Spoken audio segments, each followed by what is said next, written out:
leur vision, leur parcours et leurs expériences en la matière. Donc, je vous présente Olga Johnson qui sera avec nous. Olga, bonjour et bienvenue pour cet opus. Bonjour, Léo. Et je vous présente également Kadi Diouf qui sera avec nous pour ce webinaire. Bonjour et bienvenue, Kadi. Bonjour Léo Kadi. Alors aujourd'hui, deux femmes d'envergure, pourquoi? Je vais prendre le temps avec vous de partager certainement des points clés de leur parcours parce qu'elles ont l'une et l'autre des parcours extrêmement riches. Ce qui va être important autour de cet opus 2, c'est de vraiment trouver des clés autour des formes d'investissement. Alors derrière la notion d'investissement, Kadi sera représentative de ce qui sera autour de la finance, mais il n'y a pas que la finance dans les formes d'investissement qu'on va voir quand on parle d'un retour sur le continent. Et on verra en quoi il peut exister des risques et quels sont ces risques à partir du moment où on décide de venir ou de revenir sur le continent, parce qu'il peut y avoir de belles surprises et peut-être aussi des surprises qui nous amèneraient à découvrir de nouvelles cultures. Alors, mesdames, je vais démarrer avec une question clé. Kadi, vous avez une particularité, c'est que tout votre parcours, vous êtes la directrice générale d'Everest Finance, 15 ans d'expertise dans la finance, c'est-à-dire que aguerrie aux chiffres, aguerrie à la relation à l'argent, parce que c'est ce qu'il y a aussi derrière la notion de finance. Vous avez travaillé au sein de prestigieuses structures comme AXA, comme la BCAO, comme la BOA en Afrique et aux États-Unis. Et puis depuis 2016, vous avez créer votre structure. Ce qui va nous intéresser dans votre point de vue, j'allais dire, c'est à la fois le point de vue de l'experte sur la notion de la finance par rapport à l'investissement et à ce qu'il peut avoir comme type de pari risqué à partir du moment où on fait ces investissements et ce choix. Ça, ce sera un des premiers axes. Et nous avons également avec nous Olga Johnson qui, elle, a un parcours qui est riche et puis pour certains qui peut être atypique aussi puisque Olga est conseillère spéciale de l'Afrique pour la Fondation Énergie pour le Monde, le FONDEM. Elle est également ambassadrice pour l'Afrique de Winch Energy, donc avec cette touche un peu autour de tout ce qui touche à l'électrification. Elle est aussi entrepreneur et donc au fil de notre échange, on pourra aller creuser sur cette branche entrepreneuriale et je pense que c'est sur ce point que vous allez pouvoir vous retrouver. Et Olga est également très engagée dans la vie politique associative et elle est aussi ambassadrice de WIA pour le Bénin. Fort de vos parcours, mesdames, voici ma première question. Et donc, vous répondrez tour à tour. Qu'est-ce qui vous a donné envie de venir, alors soit revenir sur le continent pour créer vos structures, soit d'imaginer venir sur le continent, alors peut-être pas dans votre pays d'origine, mais dans des pays autres que le vôtre? Je vais laisser Kadi répondre en premier. Merci Léo Kadi. Effectivement, dans mon cas, c'est plutôt revenir parce que mon cursus scolaire a été fait ici à Dakar. Et il a été tout à fait clair, moi, dans mon esprit dès le départ, que je devenais une diaspora temporaire. Donc, je partais acquérir une connaissance, me spécialiser dans quelque chose, acquérir une expérience et revenir.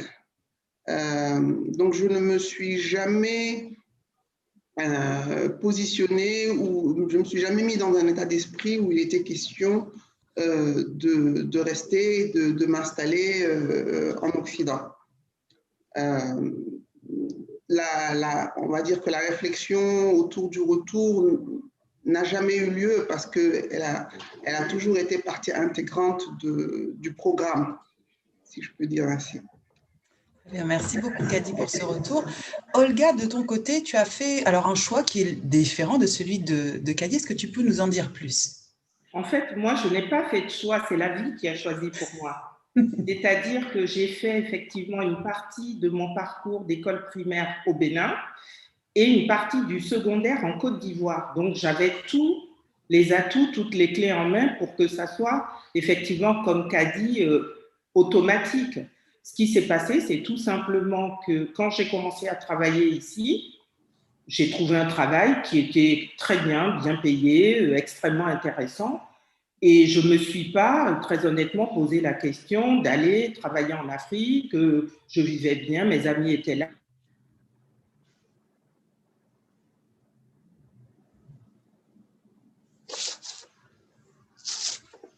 C'est vrai que en fait, il n'y a pas une réflexion particulière où où l'étudiant s'assoit en se disant « je vais me projeter et faire un plan de carrière sur 10 ans Oui. ».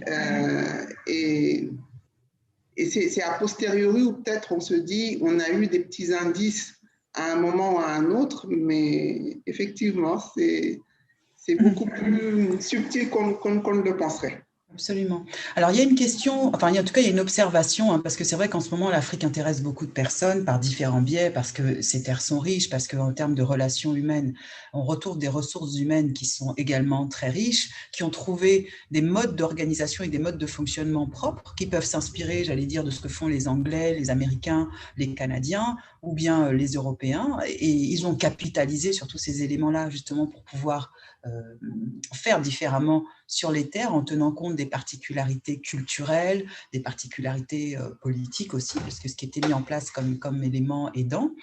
Moi, ce que j'aimerais avoir comme information, Kady, c'est est-ce que ça a été facile pour toi de revenir ouvrir naturellement ta structure au Sénégal, ou est-ce qu'il y avait éventuellement un autre pays qui t'aurait intéressé? Qu'est-ce qui a facilité ce retour au Sénégal? Alors, le retour au Sénégal s'est fait de façon naturelle, dans la mesure où on penserait naturellement retourner à la maison. L'avantage d'être dans la diaspora africaine, on va dire, c'est que on arrête de s'identifier comme Sénégalais, comme Burkinabé, comme Ivoirien, mais on se représente comme Africain. Et bien sûr, le plus proche étant le meilleur, on a l'habitude de s'accompagner avec, on va dire, les membres, des copains de l'Union, des Ivoiriens, des Togolais, des Béninois. Et donc, oui, on revient à la maison, on revient à Dakar.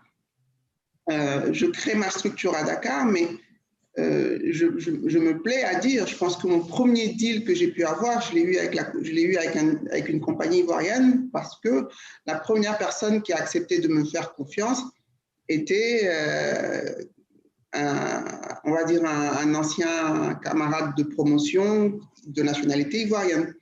Donc, on acquiert cette ouverture d'esprit de plus nous voir africains, plutôt que de faire une représentation par nationalité.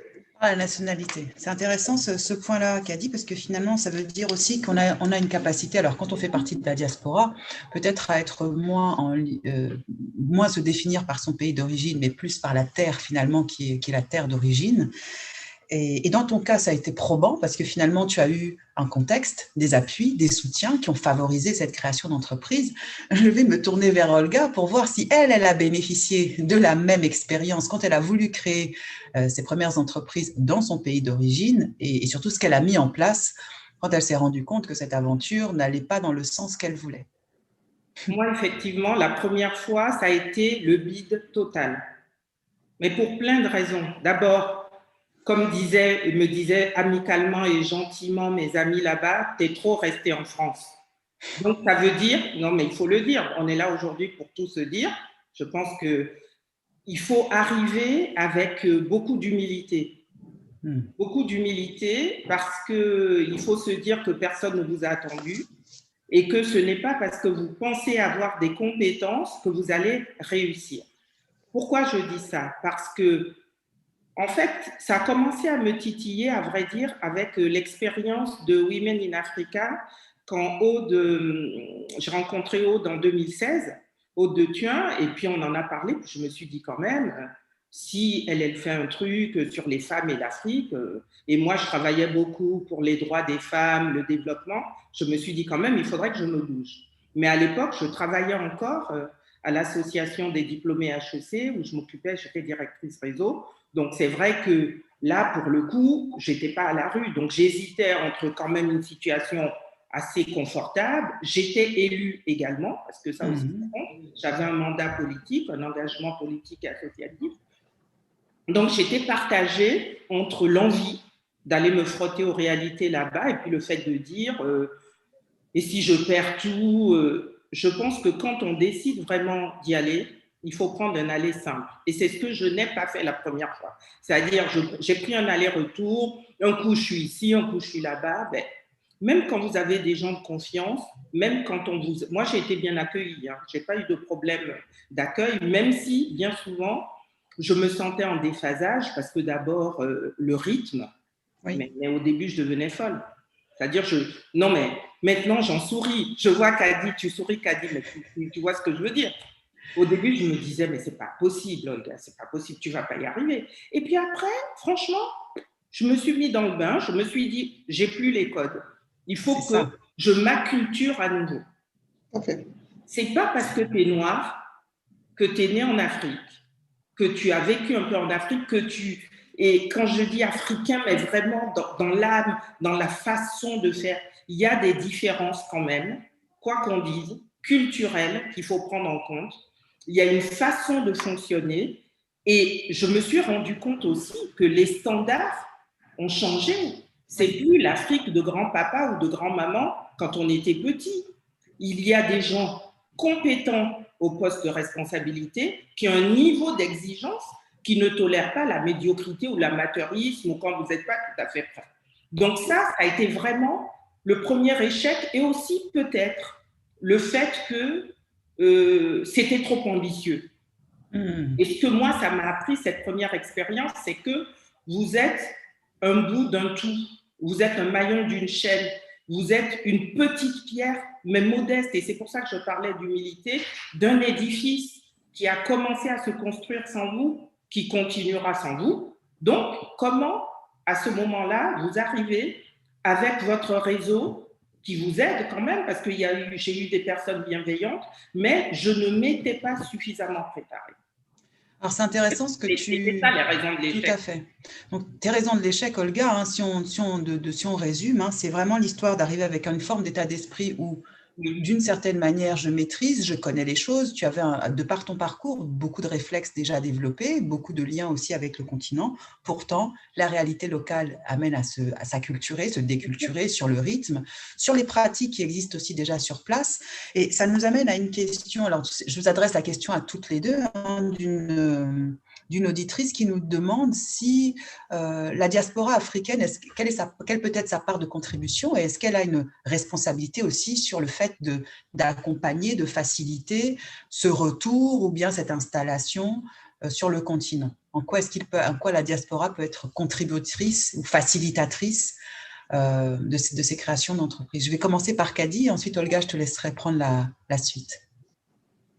Alors, la question est assez intéressante dans la mesure où, en fait,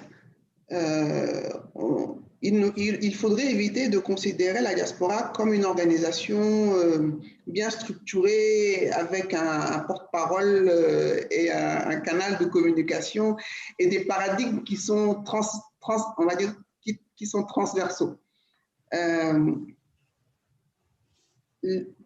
La première chose, je pense, qui peut aider dans le retour, c'est qu'en tant que communauté, qu'on puisse se dire les réalités et ne pas se cacher derrière des success stories en pensant que l'Afrique est effectivement en léthargie, en attente du retour de l'enfant prodige qui viendra avec la solution qui va révolutionner et transformer le continent.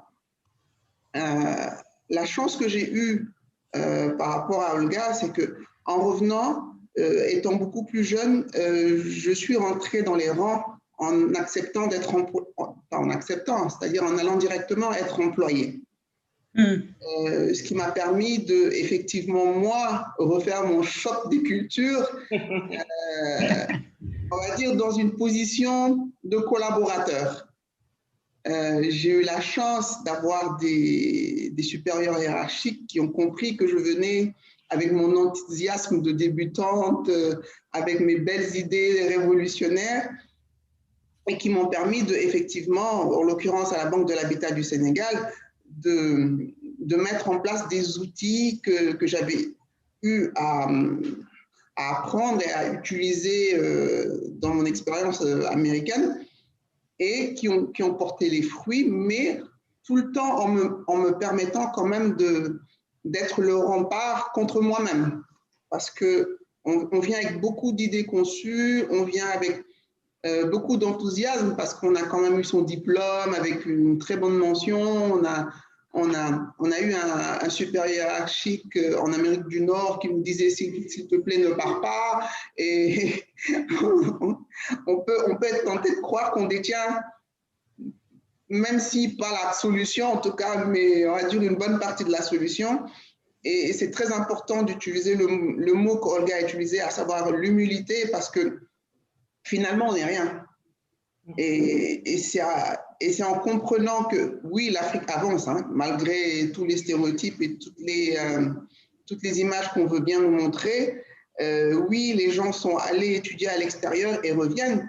Et c'est intéressant ce que Olga dit, parce que lorsqu'elle revient, elle va rencontrer quelqu'un comme moi qui est juste allé apprendre et qui a fait le choix de revenir juste un peu plus tôt qu'elle, et qui a peut-être été recruté par une multinationale ou par une grande société locale pour occuper les mêmes fonctions qu'elle occupait dans une compagnie en Occident. Donc, il n'y a pas de recette magique, mais en tout cas, je pense que le mot-clé pour la diaspora, c'est vraiment l'humilité et comprendre que surtout que maintenant, que la technologie permet d'être dans mon petit village là-bas à Fatick et avoir le même niveau de connaissance que le jeune qui est assis à Harvard et avoir le même diplôme. C'est des connaissances transversales. Et moi, j'ai l'habitude de dire aux jeunes étudiants ou aux jeunes diplômés, en tout cas en début de carrière, lorsqu'ils viennent, tropicalisez-vous. Parce que vous venez avec vos techniques. Des fois, en Occident, en tout cas en Amérique du Nord, on a tendance à se surspécialiser. En Afrique, on n'est pas encore à ces niveaux de spécialisation, d'expertise nécessaire. On a plus besoin de personnes transversales qui arrivent à faire plusieurs choses à la fois. Et lorsqu'on se lance dans l'entrepreneuriat, il faut être en mesure de faire vraiment du multitasking, c'est-à-dire de pouvoir parler de la stratégie de l'entreprise et se retourner et faire un choix sur le type de serrure qu'on va mettre sur la porte pour être sûr qu'on ne va pas se faire cambrioler ou on est en train de sécuriser son investissement. Merci beaucoup pour ce retour, Kady. Je vais aller aussi voir en complément Olga sa vision, parce que finalement, quand on pose cette question, en quoi la diaspora peut être une contributrice ou une facilitatrice, soit de ce retour, soit de cette installation sur le continent, je voudrais bien avoir ton retour et j'ai une question d'une de nos auditrices également à vous poser. Sur la diaspora, moi j'ai envie de dire, ne lui donnons pas plus de responsabilités qu'elle ne devrait en avoir. La diaspora, en tant que système, institution, ce n'est pas une institution. Moi, j'ai passé, allez, je ne vais pas dire 40 années, si je le dis quand même, au moins, à fréquenter des associations de la diaspora. J'ai beaucoup appris, j'ai noué des contacts très intéressants, mais là aussi, j'ai l'impression que souvent, ils veulent jouer un rôle presque politique, en fait. C'est là où ça commence à devenir compliqué. Moi, je pense que si la diaspora, les diasporas d'ailleurs, parce qu'il y en a un peu partout, pouvaient avoir un rôle, ça serait celui déjà d'informer. L'information, c'est très important avant de partir. Informer, au moins mettre sur la table les éléments clés. Sur les facteurs de risque, on sait très bien que dans le secteur privé, quand on va pour investir en Afrique, on nous brandit un certain nombre d'épouvantails. On va dire, et là, Kady va sourire tout de suite, la gouvernance, la corruption, le machin, le risque. Non, mais déjà, si les diasporas, les associations pouvaient mettre tous ces sujets sur la table et faire la différence, et ça, je m'en suis rendu compte quand je suis retournée, entre la perception qu'on a du risque et le risque réel. Et je pense que ça, Kady en finance, elle pourra nous donner un éclairage plus pointu là-dessus. Il y a la perception qu'on se fait en disant « Oh là là, je vais perdre mon argent, je vais perdre mon temps ». Et tu disais, Léo Kady, effectivement, les risques ne sont pas que financiers. Quand vous passez 3 ans à travailler sur un projet, à prendre des avis, des conseils, des mentors à droite et à gauche, et que vous arrivez… Ben, ces 3 ans-là, même si ce n'est pas des millions que vous perdez en cash, mais c'est du temps que vous n'avez pas consacré à autre chose. Et il y a aussi, il faut quand même se le dire, on a Exactement. tous un petit peu d'ego, on a notre petit orgueil personnel qui est un peu blessé quand même. Bon, mais l'échec, on dit toujours, je n'échoue pas, j'apprends, sauf que tu as quand même échoué, quoi qu'on dise, ça ne fait pas plaisir, moi je le dis. Je veux pas reprendre le truc en rose, en paillettes et dire que c'est super. Non, c'est très dur. Absolument. En revanche, Oui. ce qui est intéressant, c'est qu'on apprend beaucoup de choses. Et franchement, je me dis, quelqu'un qui a échoué une fois en Afrique et qui échoue une deuxième fois, ça veut dire qu'il ne sait pas écouter, il ne sait pas observer. Les gens sont passés le moment où ils vous mettent la petite claque en disant, bon, ça va, il faut se calmer là. Ils sont d'une grande bienveillance. Ils te disent, voilà, moi je serai toi, voilà comment je ferai. Et ça peut être le rôle d'accompagnement des diasporas, de dire, voilà les conseils, voilà ce qu'on peut vous apporter comme conseils sur l'environnement, l'écosystème déjà. Quand je parlais d'acculturation, il faut se réapproprier un écosystème. Après, effectivement, je trouve que beaucoup de projets sont pas aboutis. Moi je n'étais pas dans ce cas de figure. Moi, c'était quand même, quand on est sur des projets d'électrification, il n'y a pas un sujet plus politique que l'électricité. Donc, on touche déjà à des choses où réussir, c'est une gageure. Si vous êtes une petite ONG qui vient creuser un puits ou mettre 3-4 panneaux, oui, mais quand vous commencez à avoir un projet ambitieux, vous passez par les fourches codines de différentes personnes à différents niveaux. J'en dirai pas plus, par pudeur. Et voilà, ça devient très, très, très compliqué. Donc, moi, j'ai compris que le projet suivant, il fallait que je fasse un projet pour être en dessous, au début, des radars politiques. C'est-à-dire ce que je sais faire et apprendre. Super. Merci beaucoup, Olga. De la diaspora, mais pas surjouer. Oui, tout à fait. Alors, sur cette première partie-là de notre webinaire, ce qui est important de retenir, c'est que déjà, quand on parle de la diaspora, ce n'est pas une organisation, ce n'est pas une institution, ce n'est pas un système qui a ses propres lois et ses modes de fonctionnement. Ce sont des individus qui vont se réunir, se retrouver, parce que c'est le pays d'origine, parce que c'est une forme d'état d'esprit.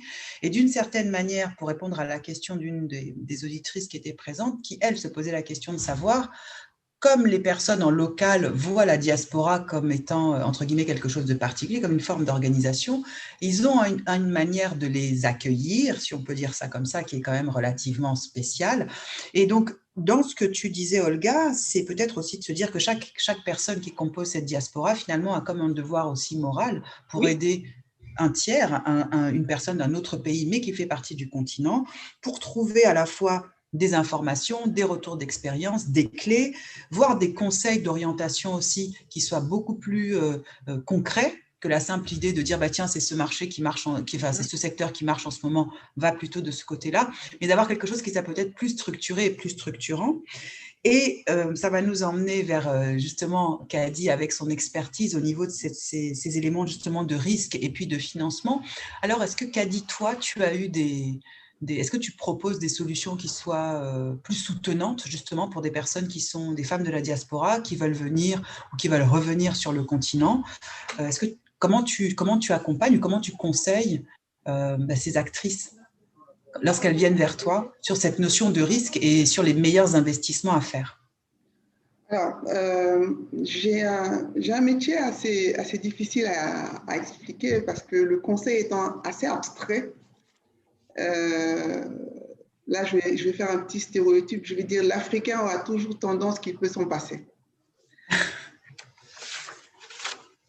Donc, la société que j'ai créée, en fait, c'est une société de bourse et d'intermédiation financière, en fait. Donc, ce que je fais, c'est que je participe je suis un intervenant agréé pour la Bourse régionale des valeurs, la BRVM, donc où sont listées les actions cotées. Donc, on est d'abord dans une logique d'investissement, d'épargne, voilà, de mutualisation des risques. C'est notre quotidien. Sur le côté conseil, nous accompagnons aussi des sociétés à restructurer, on va dire en tout cas, leur bilan, on va dire ça comme ça, mieux organiser leurs dettes, savoir mieux acheter certaines choses et mieux organiser en tout cas leur gestion financière. Nous avons effectivement eu des clients de la diaspora qui souhaitaient venir s'installer en Afrique. Le principal problème, en mon sens, c'est un peu ce que avait mentionné Olga au tout début, c'est le fait de vouloir continuer à garder son confort dans son pays de résidence et pouvoir quand même profiter des taux de croissance à 2 chiffres des sociétés africaines dont tout le monde parle. C'est impossible. C'est impossible parce que la personne que vous mettrez sur place ne sera pas garant de la stratégie ou de la réflexion que vous avez de là où vous êtes, et parce qu'il y a une multitude de réponses ou de choix ou de décisions à prendre sur le terrain au quotidien où elle ne pourra pas se référer à vous systématiquement, et 99% du temps, vous direz tout le temps, tu n'aurais pas dû le faire comme ça, tu aurais dû me demander, tu m'aurais dit de le faire de cette façon. Sauf que lorsqu'on a rendez-vous, comme le mentionnait un peu plus tôt, Olga, lorsqu'on a rendez-vous avec un ministre et que la personne promoteur du projet ne peut pas se déplacer et que c'est le gérant qui y va, elle n'a pas la possibilité de dire pendant l'audience laisse-moi 2 minutes que j'appelle le vrai promoteur pour lui demander finalement quel niveau de ristourne je peux donner. Et donc, c'est assez important. Donc, c'est un choix qu'il faut faire de dire je rentre et voici mon plan de carrière en tant qu'entrepreneur sur les 10 prochaines années. Je n'aurai pas de vie pendant 3 ans. Je n'aurai aucune vie sociale. Ma mère devra comprendre que je ne puisse pas assister à toutes ces fêtes familiales parce que je suis là sans être là. Je suis là pour construire un rêve. Ou de dire, bon, finalement, je veux investir chez moi, mais je le fais avec un autre canal, à savoir, j'envoie de l'épargne, je participe à un emprunt obligataire émis par les États de l'Union, et j'ai le sentiment de participer indirectement à la croissance. Et dans la mesure où les niveaux de taux d'intérêt sont assez intéressants, surtout durant cette période où on a beaucoup de pays de l'OCDE et autres qui présentent des niveaux de rémunération négatifs. Donc, on n'a pas forcément besoin de se dire qu'il faut être là, avoir un projet, être entrepreneur, vu que c'est le nouveau mot à la mode. On peut intervenir différemment. On peut intervenir en disant « je ne suis pas fait pour l'entrepreneuriat, je suis un salarié, mais je transfère une partie de mon épargne sur un fonds obligataire ou sur un fonds monétaire pour participer au développement. » Donc, tout le monde n'a pas cette âme d'entrepreneur et il faut éviter de pousser tout le monde effectivement vers l'entrepreneuriat parce que ce n'est pas la seule voie. Donc, pour trouver ces formes d'investissement. Donc, merci pour ces deux axes, en fait. Finalement, soit être entrepreneur et faire son job d'entrepreneur en ayant conscience qu'en termes d'état d'esprit, ça demande une forme de sacrifice et ça revient au risque, justement, sur lesquels je vais interroger Olga et amener à rebondir, justement, les risques qu'on prend. On s'investit émotionnellement, on s'investit relationnellement, on s'investit financièrement.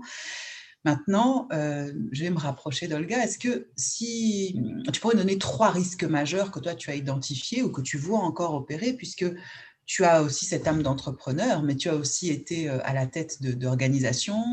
Donc, il y a certainement des clés que toi que tu as pu observer pendant ces périodes-là. 3 risques majeurs que toi tu as observés, et peut-être si tu as des éléments de réponse aussi à apporter par rapport à ces 3 risques. Moi, par rapport à ce qu'a dit Kadi, moi, j'ai fait un peu les 3. C'est-à-dire qu'au tout début, la première fois que j'ai eu envie d'Afrique au sens travailler, j'ai commencé par être actionnaire d'une entreprise. Un ami montait une entreprise là-bas et il m'a dit est-ce que tu veux prendre des actions? Bon, c'était l'économie sociale et solidaire. Donc, et moi, je lui ai dit écoute, je vais le faire symboliquement, je vais investir ce que j'accepte de perdre.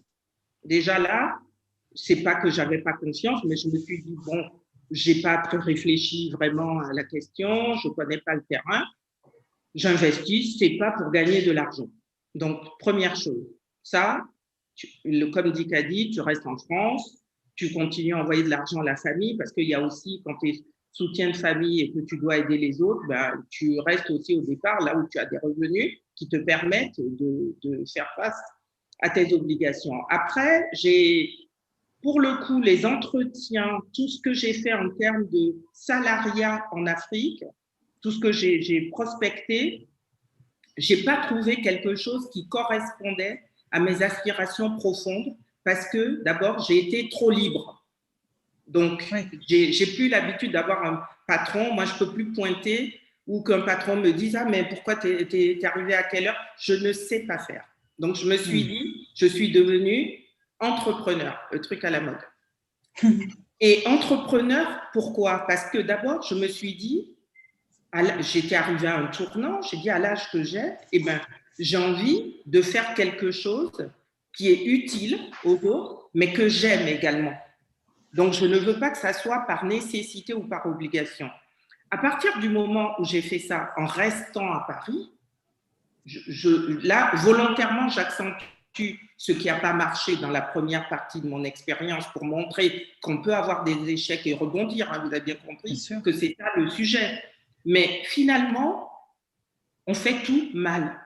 C'est-à-dire que la partie d'activité que vous avez en Afrique pour laquelle effectivement vous déléguez, et tu as raison qu'a dit, je veux dire, si le décideur, si c'est moi, la personne ne peut pas se substituer à moi.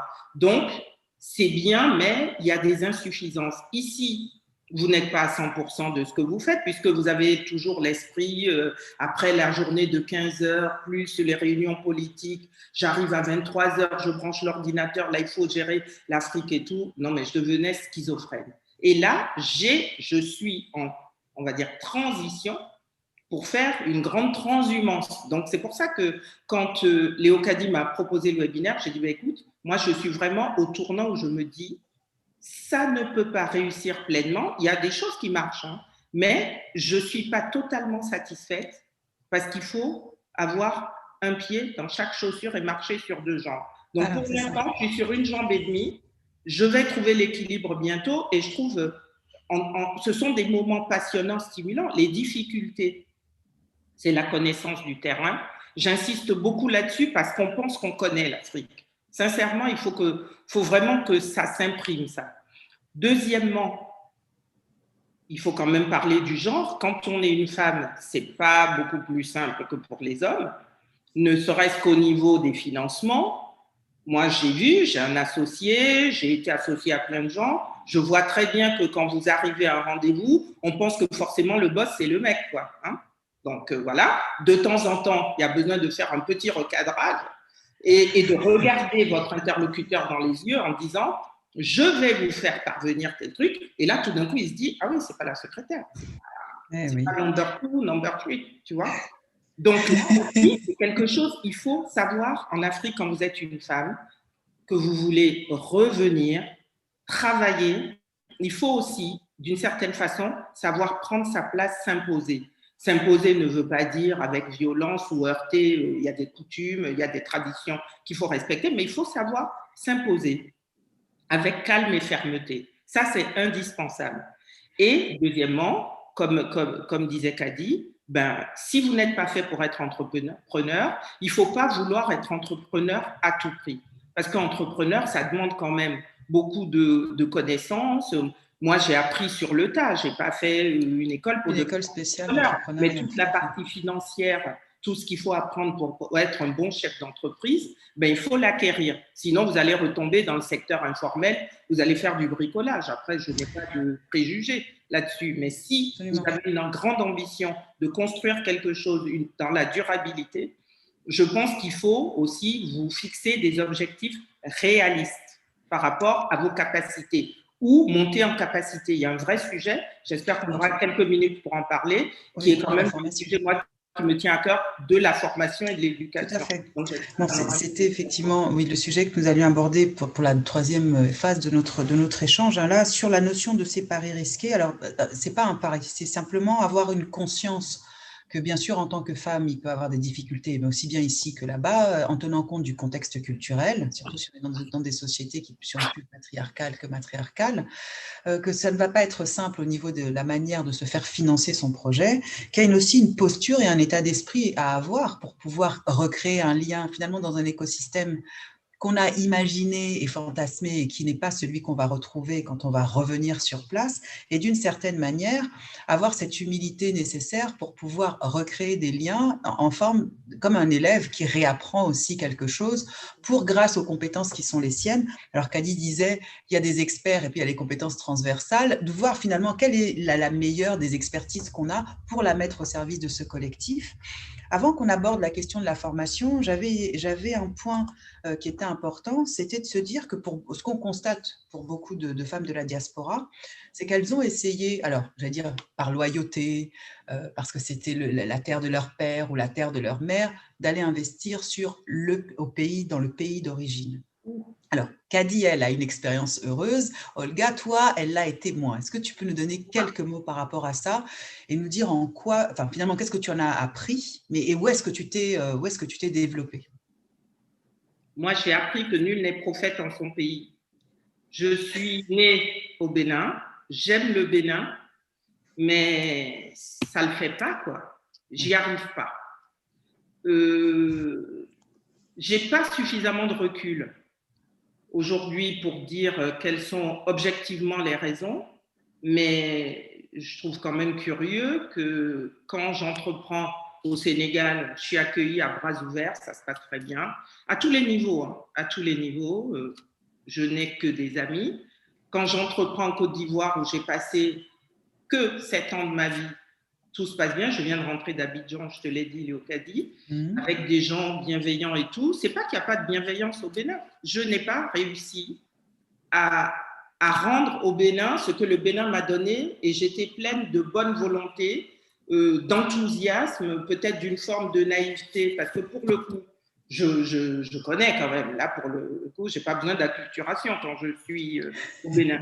Quand je parlais d'acculturation tout à l'heure, c'est que j'étais partie du panafricanisme dont parlait Kady, c'est-à-dire que moi, quand je pense l'Afrique aujourd'hui, je pense aller entreprendre ou investir. Moi, je regarde la ligne du bas, hein. Moi, je regarde les chiffres, hein. Je regarde là où c'est dynamique, je regarde là où il y a des infrastructures. Le Bénin, quand on voit depuis 2016 comment ce pays s'est développé, je ne sais pas si certains connaissaient le Bénin d'avant et le Bénin d'aujourd'hui, en termes d'infrastructures, il y a eu énormément un travail colossal qui a été fait. Moi, aujourd'hui, j'ai retrouvé la fierté d'être béninoise, mais ce n'est pas pour ça que c'est mieux pour moi là-bas. Donc, je le dis très clairement. On a mené un projet pendant 3 ans avec Winch Energy. Ça n'a pas marché, quoi. Faut le dire, ça n'a pas marché. Oui. Pour des raisons, peut-être, il faut toujours prendre sa part de responsabilité. C'est jamais que la faute des autres, mais c'est comme ça. Et le même projet ailleurs, tout fonctionne. Donc, je ne sais pas.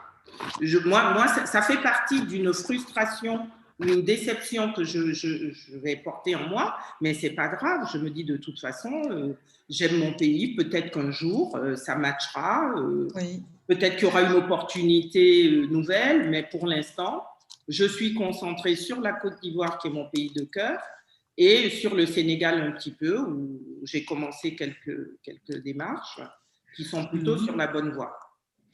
Alors, je vais rebondir sur ce que nous dit Olga aussi, parce que finalement, ne pas revenir dans son pays d'origine, oui, ça peut créer des frustrations. Et en même temps, est-ce que c'est aussi peut-être une manière de repenser les choses autrement et de se dire qu'en ayant été, j'allais dire, on n'est ni de là-bas ni d'ici, hein, on n'est ni d'ici ni d'ailleurs, et donc il y a un moment donné, on a envie de s'enraciner quelque part, finalement amener son expertise, créer sa société, ou bien créer de nouveaux partenariats, peut-être qu'on est peut-être plus apte à le faire dans des terres qui ne sont pas les nôtres, parce que la culture est différente et que finalement on a développé cette finesse aussi en termes d'adaptabilité, et c'est peut-être aussi une manière d'enrichir finalement le continent, au lieu de se contenter, mais comme je disais tout à l'heure, par loyauté, de venir redonner à sa terre d'origine ce qu'on a gagné, ce qu'on a eu, et ce qui a fait finalement une part de notre personnalité. Kady, est-ce qu'à ce sujet, tu as j'allais dire des investisseurs, ou en tout cas des clients qui sont d'autres pays d'Afrique, et est-ce que grâce à cette approche financière, cette approche de l'investissement, tu as, je dis peut-être un top 3 des pays qui sont les plus accueillants ou les plus facilitants pour pouvoir justement revenir sur le continent? Alors, je vais faire sourire Olga, parce que moi, dans la zone UEMOA, les 2 pays dans lesquels je suis le plus à l'aise, c'est le Bénin et la Côte d'Ivoire. C'est bien, bienvenue chez moi alors. J'adore Cotonou. Mais bon, on en reparlera plus tard. Oui, absolument. Et effectivement, je travaille avec un fonds qui est basé au Bénin et avec qui j'arrive à faire de très belles choses et à avoir de très belles performances sur des produits financiers. Et on arrive à avoir énormément de synergie. Et je pense que le fait d'être dans une diaspora africaine, comme on l'appelle, ça permet de s'ouvrir et de se voir plus en tant qu'Africain, en tant qu'individu. Et pour rebondir sur le point de Olga, on a peut-être juste un peu plus d'attente de son pays d'origine, ce qui nous rend beaucoup plus susceptibles, beaucoup plus subjectifs. Et on a toujours tendance à se dire, localement, ils viendront plus tard, on n'est jamais prophète chez soi, on est un peu plus défaitiste, donc l'un dans l'autre, on a, comme tu disais tantôt, on a forcément cette part de responsabilité. Mais l'expérience de la diaspora nous permet d'être beaucoup plus flexible, mais aussi, il faut le reconnaître, ça nous permet d'apprendre à vivre, à travailler avec des standards internationaux. Ça nous permet de mettre en place des procédures de conformité et à apprendre. Je ne dis pas que ce n'est pas... au contraire, je pense que dans notre Afrique ancestrale, c'était des valeurs qui étaient, je ne vais pas dire innées, mais en tout cas assez partagées, c'est-à-dire l'éthique et la déontologie. Aujourd'hui, dans le monde de la finance, nous avons des transactions qu'on appelle over-the-counter, c'est-à-dire on prend le téléphone, on parle à quelqu'un, il vous dit « donne », écoute, tu ne te poses pas la question à savoir est-ce qu'il fait ce qu'il a à faire derrière. Toi, tu checkes sur ta checklist, tu entres dans ta base de données et tu vas faire autre chose. Et malheureusement, dans nos pays d'origine, on se rend compte que ce n'est pas toujours le cas. Et on a tendance maintenant à plutôt se rapprocher par rapport aux valeurs communes, plutôt que par rapport à la nationalité. Et moi, je suis très à l'aise pour travailler avec un Sud-Africain parce que je sais que quand il me dit « donne », c'est « donne ». Et je suis très à l'aise pour travailler avec ce fonds béninois parce que lorsque je finis de lui parler au téléphone et qu'il me dit « oui, je fais passer par toi mon bulletin de souscription », je vais m'occuper d'un autre prospect. Je ne me pose pas la question à savoir est-ce qu'il faut que j'appelle toutes les 45 minutes parce qu'il y a une possibilité qu'il change d'avis entre-temps. Et donc, ce n'est plus une histoire de nationalité, c'est une histoire de valeur, c'est une histoire de avec qui est-ce que je me sens bien et c'est avec cette personne que je travaillerai. Tant et aussi longtemps que nous aurons cette réflexion de oui, il y a un patriotisme économique, oui, il faut mettre certaines choses en avant, mais on peut le faire différemment. On peut le faire en étant formel, en payant ses impôts, en choisissant effectivement de créer sa société dans son pays d'origine et de dire je contribue de cette façon au PIB de mon pays. Mais il faut s'associer et collaborer avec des gens avec qui on partage les mêmes valeurs et les mêmes philosophies, en tout cas d'investissement. Donc, merci Kadi pour ce retour, ce partage. Là, l'idée principale, c'est surtout de se dire que finalement, qu'on soit entrepreneur ou qu'on soit un futur salarié qui revienne travailler sur une société locale ou qu'on vienne investir de l'argent dans le projet d'un tiers sur le continent, c'est d'abord une histoire de relation avant tout, d'abord une histoire de confiance, c'est d'abord une histoire de connexion autour de valeurs. Ça, c'est une partie des choses et on va aborder avant de clôturer ce webinaire, un point qui, je sais, vous est cher à toutes les deux, c'est la notion de la formation, c'est une notion de développement de compétences aussi, parce que finalement, on disait tout à l'heure, bien sûr, il faut apprendre, il faut réapprendre, en même temps, je peux avoir des compétences techniques, des compétences relationnelles, des compétences transversales, ça c'est une chose. Comment, dans ce retour justement sur le continent, on peut aborder cette question de la formation ? Et comment l'une et l'autre, vous travaillez dessus ou comment ça participe justement à faciliter ou à développer la manière dont vous encouragez le développement de vos activités, ou sur le continent, et ici, ou en créant un lien avec des personnes sur place. Je vais laisser Olga répondre parce que je sais qu'Olga a un projet qui est en cours. Peut-être tu peux nous dire 2 mots au niveau de ce sujet-là et en quoi justement la formation va contribuer à le faire décoller. Oui, nous, avec mon associé donc, Bruno Tisserand, on a créé l'Académie du développement durable, qui est une entreprise, une académie, donc, qui a pour but de former des hommes et des femmes au métier de technicien supérieur. Parce qu'en fait, on s'est rendu compte qu'en Afrique, on a beaucoup de professeurs, de grands docteurs en philosophie et différents diplômes, des doctorants, mais concrètement, ce n'est pas eux qui vont construire les routes, ce n'est pas eux qui vont installer les panneaux électriques, ce n'est pas eux qui vont relancer les industries ou lancer les industries en Afrique. Donc, je vous passe les détails, 2 ans d'études, de terrain, de rendez-vous divers et variés, et on a lancé l'académie juste à la veille du premier confinement. Donc, pas de chance. Ah oui. On a fait un pilote en Côte d'Ivoire, donc le siège à Abidjan. Là, j'en viens. Et l'idée, c'était quoi? C'était de dire qu'aujourd'hui, il manque les compétences dans des métiers intermédiaires à ce niveau-là de technicien supérieur. Vous imaginez tous les appels d'offres qui passent en Afrique, même pour les entreprises françaises, du CIAN par exemple, qui ont des sièges en Afrique. Bon, ben, on gagne, mais après, il faut la main-d'œuvre qualifiée. Et on s'est rendu compte aussi qu'il y avait un problème de formation professionnelle et d'apprentissage. C'est-à-dire qu'il faut revaloriser, moi, le combat là, voilà, le projet, le combat, c'est de revaloriser les métiers techniques, l'apprentissage et la formation professionnelle. Moi, je suis d'une génération où quand on était petit, les parents disaient « si tu travailles mal à l'école, tu seras menuisier ». Mais c'est pas honteux d'être menuisier.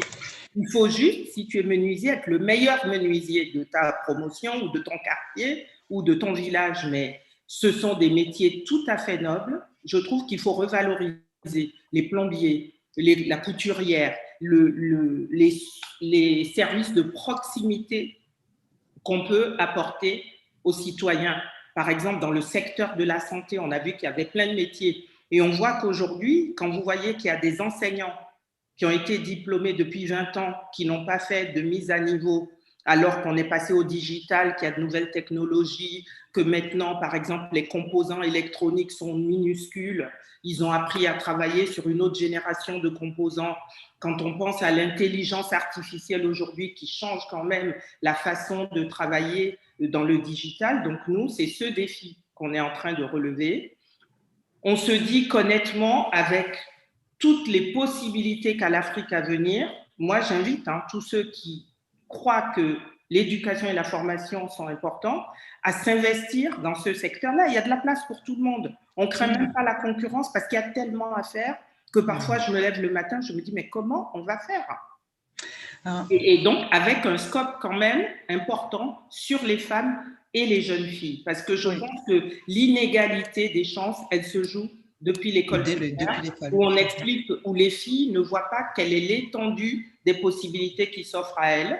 Donc l'idée, c'est d'aller aussi dans les écoles, dès l'école primaire, de leur montrer que dans la tech, il y a de l'avenir, dans des métiers pointus ou des métiers dits masculins, il y a de l'avenir, dans la finance, il y a de l'avenir, ce n'est pas réservé qu'Adi en est l'exemple aujourd'hui. Absolument. Et voilà, moi, je ne veux plus me retrouver en Afrique avec des gens, quand on demande la plupart du temps, où c'est la communication. Moi, je viens du métier de la communication, donc ce n'est pas péjoratif dans ma bouche quand je dis ça, mais toutes les filles que je rencontre, où elles sont dans la com, où elles sont dans le marketing, mais j'entends rarement des métiers d'avenir, qui sont des métiers d'avenir. On est quand même en pleine transition écologique. Il y a plein de métiers liés à la transition écologique que nous devons investir, mesdames.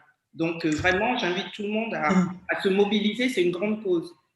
Merci Olga pour ce retour et puis pour ce soutien. Kadi, je vais te voir réagir. Effectivement, alors on parlait de ces investissements. On a dit il n'y a pas que des investissements financiers, il n'y a pas que des investissements humains, il y a aussi des investissements dans des secteurs et il y a aussi des formes d'investissement personnel qui passe par cette formation. C'est vrai que tout le monde voulait avoir des diplômes de grandes écoles et être le cadre et le patron, mais pourtant, pour qu'une entreprise fonctionne, pour qu'une société fonctionne, tout le monde ne peut pas être patron, tout le monde ne peut pas être dirigeant, et finalement, chacun à sa place a une manière de contribuer, à condition que lui-même donne de la valeur au métier qui est le sien, ou aille un peu se confronter à un secteur qui n'est pas naturellement le plus ouvert.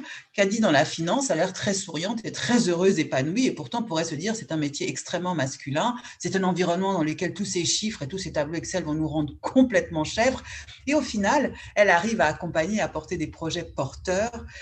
Caddy, de ton côté, au niveau de la formation, quel est ton retour? Comment tu… Parce que, j'allais dire, de manière un peu taquine, quelque part, peut-être le grand enjeu, ce serait de former à la relation à l'argent, mais ce ne serait pas que ça. Alors, je vais te faire sourire parce que j'allais te dire, le seul mérite aujourd'hui que je pourrais avoir en tant que dirigeant, c'est de bien recruter. Parce que, in fine, quand je recrute bien, je peux passer plus de temps au spa et je peux aller plus souvent faire du shopping. En fait, je suis en admiration devant Olga parce que je pense que c'est cette partie de gestion des ressources humaines et de trouver la bonne compétence, c'est la partie la plus difficile de mon travail. En tant que dirigeant, j'ai un challenger de gestion du turnover du personnel, une partie parce qu'en fait, ils sont très bons à se faire recruter, il y a le bon speech pour récupérer la personne, parce qu'ils sont très bons en marketing et en com. Et une fois qu'ils arrivent sur place, on se rend compte que finalement, c'est pour le beau tailleur et pour le beau costume qu'ils sont là. Alors qu'effectivement, il y a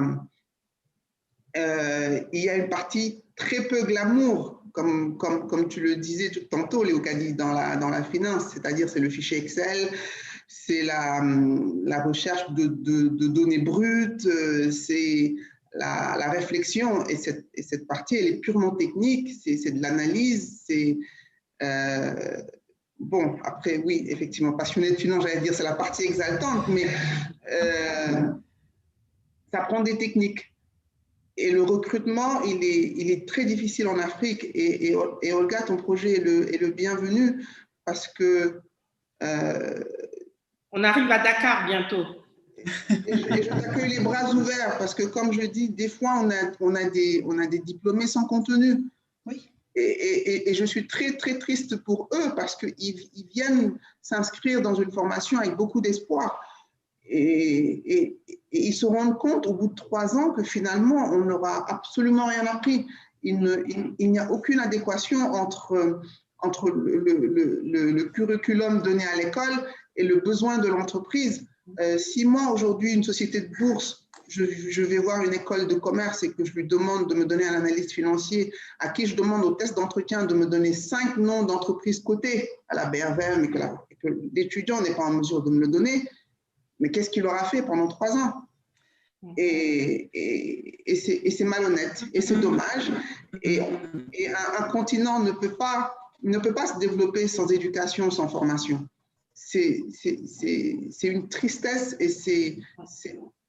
et heureusement qu'il y a des Olga qui décident de s'investir, parce que c'est dommage même pour ces jeunes qui ne réalisent même pas que pendant 3 ans, ils sont passés à côté de l'essentiel, parce qu'on ne leur apprend pas à réfléchir, on ne leur apprend pas à être des personnes assez efficientes, à être structurées, à rechercher l'information, à être autonomes, à travailler sans supervision. Et Caddy, c'est intéressant cette voix que tu utilises, que je vais tout de suite venir partager une question d'une… Alors, vous savez qu'on est diffusé à la fois sur Zoom, mais également sur LinkedIn. Et donc, là, ils s'activent énormément. Vous le verrez à la rediffusion. Ils échangent beaucoup d'informations entre eux. Et justement, l'une des questions qui est posée, c'est une question qui est légitime par une des auditrices qui pose cette question. Je me demande souvent comment, c'est-à-dire que je ne peux pas faire un copier-coller de ce que je fais ici et le mettre. Est-ce que vous avez des éléments de réponse l'une ou l'autre sur ce point? Est-ce que tu pourrais la reformuler? Il y a eu un petit souci technique. Oui, donc la question c'est, je me demande souvent comment créer une nouvelle clientèle et tropicaliser mes compétences. Ah, C'est la question de l'auditrice en fait. Donc, est-ce que vous d'accord. auriez en synthèse une réponse à lui apporter parce qu'on arrive à l'heure de la clôture et je veux respecter les timings. Il aurait fallu peut-être connaître son secteur d'activité.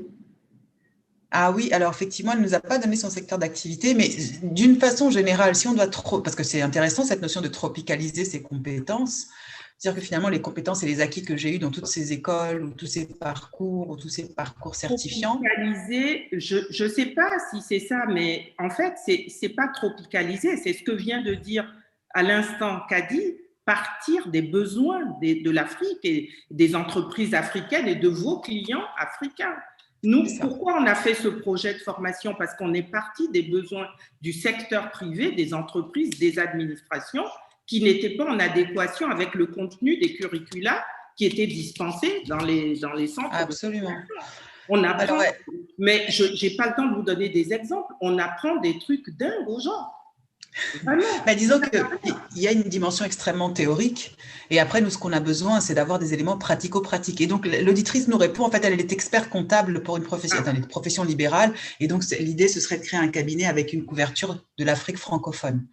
Donc, ce qu'on va faire, parce que je sais qu'on va avoir des demandes et elles commencent déjà à affluer. Olga, est-ce que tu pourras nous rejoindre un lien sur ton projet pour que tu puisses en savoir plus? Parce que c'est vrai qu'il est très intéressant et il est une voie d'ouverture. On a vu Kadi réagir dessus. Kadi, j'ai également des demandes pour mieux comprendre sur quels axes toi tu accompagnes et comment ils peuvent te solliciter, parce que finalement, il y en a quand même qui aiment Excel et qui aiment bien comprendre l'analyse du chiffre et qui ont envie de voir les leurs aussi se développer.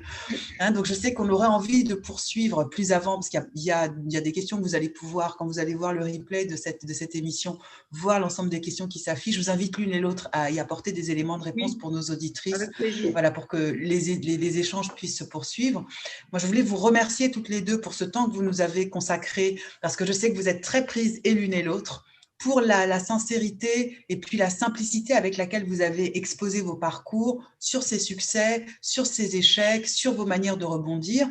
La question du jour, c'était de savoir, quand on est une femme de la diaspora, venir ou revenir sur le continent en termes d'investissement, et puisque c'est un pari risqué ou pas, vous nous avez donné des clés pour que finalement on se repose la bonne question, qui est finalement celle de savoir est-ce que j'ai envie de m'investir sur place ou de le faire ici, différents formats pour investir, soit en tant qu'actionnaire, soit en tant que salarié, soit en tant qu'entrepreneur, mais surtout et avant tout s'appuyer sur ce réseau qui n'est pas une institution de la diaspora, de ces femmes qui ont déjà œuvré, de ces femmes qui ont déjà eu des succès et qui ont déjà qui ont déjà travaillé à la fois dans leur pays d'origine, comme c'est le cas de Kadi, ou comme Olga, qui ont réussi à construire des choses sur différents pays, parce que je pense que le travail sur différentes terres, quand on est une femme de la diaspora, grâce à cette capacité à vite s'acculturer, nous a donné des clés concrètes pour pouvoir finalement faire face aux différents contextes et trouver des voies pour réaliser les rêves qui sont les nôtres par rapport au projet qu'on porte, quelle que soit la manière dont on va le mettre en place sur le continent. Je vous remercie encore toutes les deux. Je remercie l'ensemble de nos auditeurs. Beaucoup de questions. Merci pour les interactions. J'aurai le plaisir pour vous retrouver pour le 3e opus au mois de juillet. Entre-temps, poursuivons les échanges sur les réseaux sociaux. Renvoyez-nous vos questions au niveau de Women in Africa. Je vous souhaite à tous une très belle journée. Bon appétit pour ceux qui sont de ce côté du fuseau et puis bonne fin de journée pour ceux qui sont encore comme Kadi, à l'autre bout. Merci à vous. Merci. Belle journée. À bientôt. À bientôt.